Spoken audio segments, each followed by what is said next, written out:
Lijep pozdrav svima i dobrodošli nazad na kanal Proizvodnja voća i povrća. Vjerujem da mnogi od vas imate utisak da u julu radovi se privode kraju, ali to nije tako. U ovom nam mjesecu stiže berba plodova, potrebno je češće zalijevanje, treba okopavati i plijeviti, malčirati, a još uvijek nije kasno ni za sjetvu određenih vrsta.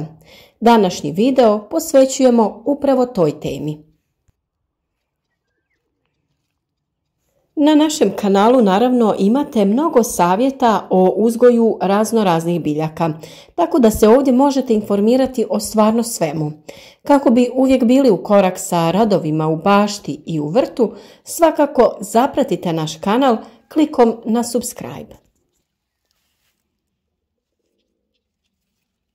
Za mjesec juli su karakteristične visoke temperature i suša, iako to zavisi od vremenskih prilika i samoj godini, pa tako nekada u ovom mjesecu ima i previše kiše. Visoke temperature i isušivanje tla dovode i do većih potreba biljaka za vodom, a s obzirom na to da je u julu i vegetacija na vrhuncu, biljkama treba osigurati dodatne količine vode, ali i hranjivih materija. Biljke je potrebno zalijevati rano ujutro ili u sumrak kada temperatura nije visoka, jer će u suprotnom doći do venuća i bolesti biljaka.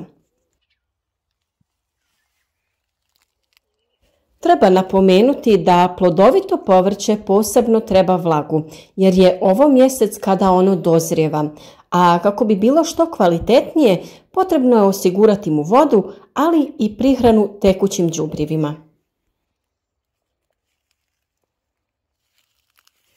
Toplo vrijeme, pogotovo kada padne i dosta kiše, potiče korove da bolje rastu, pa će ih trebati okopavati i plijeviti. Okopavati je najbolje par dana nakon kiše ili zalijevanja, kako bi se iščupano bilje osušilo na suncu i ne bi ponovno primilo u zemlju. Iz tog razloga vadite biljke sa korijenom i iznesete ih iz zasada. No možete ih i ostaviti sa strane, osušiti pa njime malčirati oko povrća.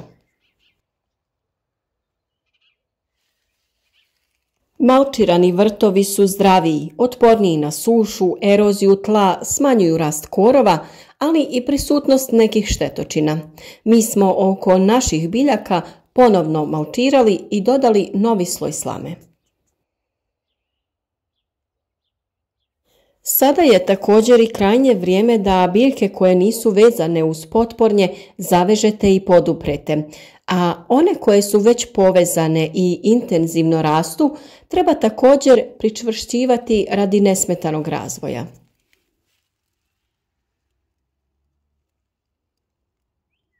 Juli je također mjesec kada dozrijevaju plodovi paradajza i paprike, a njih je važno brati pravovremeno i redovno, kako bi se pospješilo dalje cvjetanje, zametanje i dozrijevanje plodova. Osim njih, tu su i mahune i krastavci, koje također treba brati redovno, kako bi što bolje plodonosili. Juli je mjesec kada paprika postiže snažan razvoj i tada se beru prvi plodovi.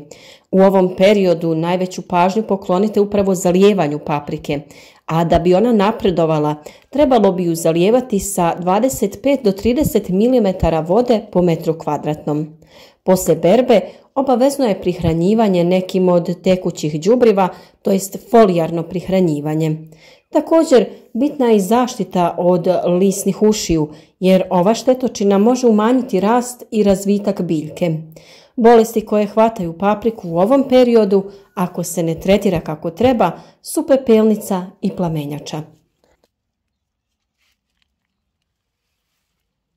Sada već i na otvorenim površinama prvi plodovi paradajza sazrijevaju. Idealno je i obavezno vrijeme za zakidanje zaperaka jer je u toku vegetacija.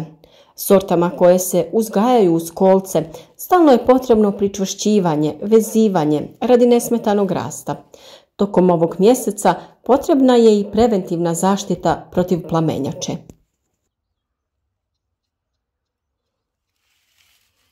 Sada se beru i tikvice, dinje, kupus, kelj, karfiol, koraba, poriluk, a vadi se luk, krompir, bijeli luk, mrkva i peršin.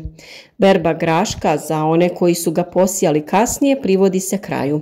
Dakle, juli je vrijeme pravog izobilja i prekrasnih plodova u vrtu, pa je vrijeme i da uživate u njima. Iako se mnogima čini da je ovaj mjesec vrhunac vrtlarske sezone, to nije tako. Nakon što se gredice oslobode, imamo prazan prostor za ponovnu sjetvu ili sadnju, a siju se vrste koje imaju kraću vegetaciju i brzo dozrijevaju. Brzom nicanju pogoduje i to što je tlo u julu toplije. Zemlja se treba prekopati, prorahliti i poravnati, ali je potrebno da ju i pođubrite kako bi posađene i posijane biljke imale dobar izvor hranjiva. Može se sijati keleraba, rotkvica, endivija, ali i niske sorte graha koje imaju kratku vegetaciju. Mogu se saditi i kupus, kelj, korabica i karfiol, a kako se salatac sije cijele godine, tako može i u julu. S obzirom na to da će ovo povrće biti posijano kasnije i da je juli mjesec sa manjim obimom padavina, u takvim uslovima posađene biljke će trebati češće zalijevati. Mnogima se često dogodi da krastavci koje su ranije posijali ili posadili u ovo vrijeme obole, te krenu da se suše. Sada je bitno da znate da nije kasno da posijete krastavac ponovno.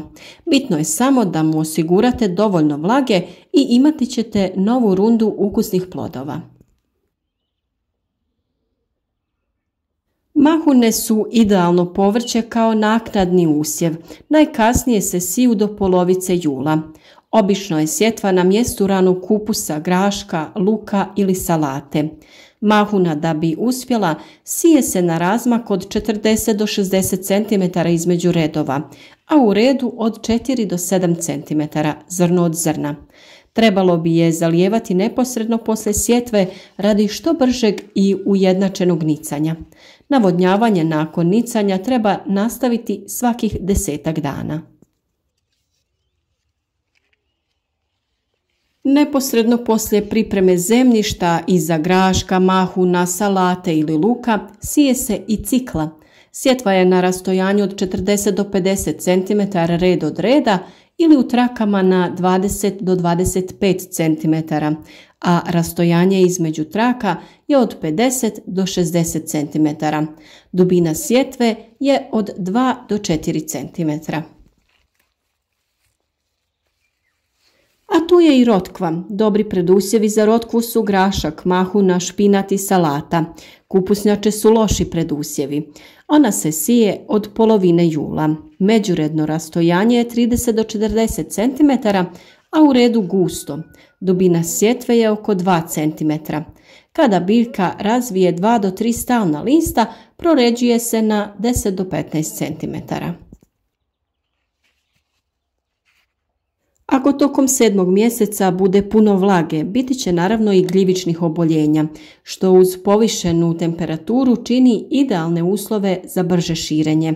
Najčešće u vrtu oboljeva plodovito povrće, stoga pratite pojavu bolesti i reagujte na vrijeme. Ovo je i vrijeme kada je cvijeće u punom sjaju, a nikako nemojte zaboraviti ukloniti i ocvale dijelove ruža, trajnica i ljetnog cvijeća. Redovno ga zalijevajte i prihranjujte. Pazite i na pojavu bolesti, ali i lisnih ušiju. Ako ih uočite, djelujte na vrijeme. U ovom videu ste vidjeli kakvo je to trenutno stanje u našem vrtu, a nadam se da će vam ovi savjeti biti od koristi. Sve što želite pitajte u komentarima ispod ovog videa ili s nama podijelite svoja vlastita iskustva. A sve drugo o uzgoju, zaštiti i drugim tretmanima biljaka potražite u mnogobrojnim videima na našem kanalu. Ukoliko vam se sviđa naš rad i želite podržati trud koji ulažemo u svaki novi video, ostavite jedan like i zapratite naš kanal. Nadamo se da su vam naši savjeti od pomoći i da ćete i vi imati jednu uspješnu sezonu uzgoja i naravno što bolju berbu plodova. Naš kanal je već jedna lijepa zajednica, imamo stalne pratitelje koji nas svaki dan obraduju svojim javljanjem kroz komentare, pa želimo da se još dugo ovako družimo. Sa mnogima od vas smo se dosta povezali i razgovaramo skoro svaki dan. Prije nekoliko dana smo, nažalost, primili jednu jako tužnu vijest o gospođi koja je bila naša velika podrška i to nam je bilo veoma teško. Ovim putem pozdravljamo njenu obitelj i izražavamo saučešće. Vjerujemo da je sada na nekom ljepšem mjestu.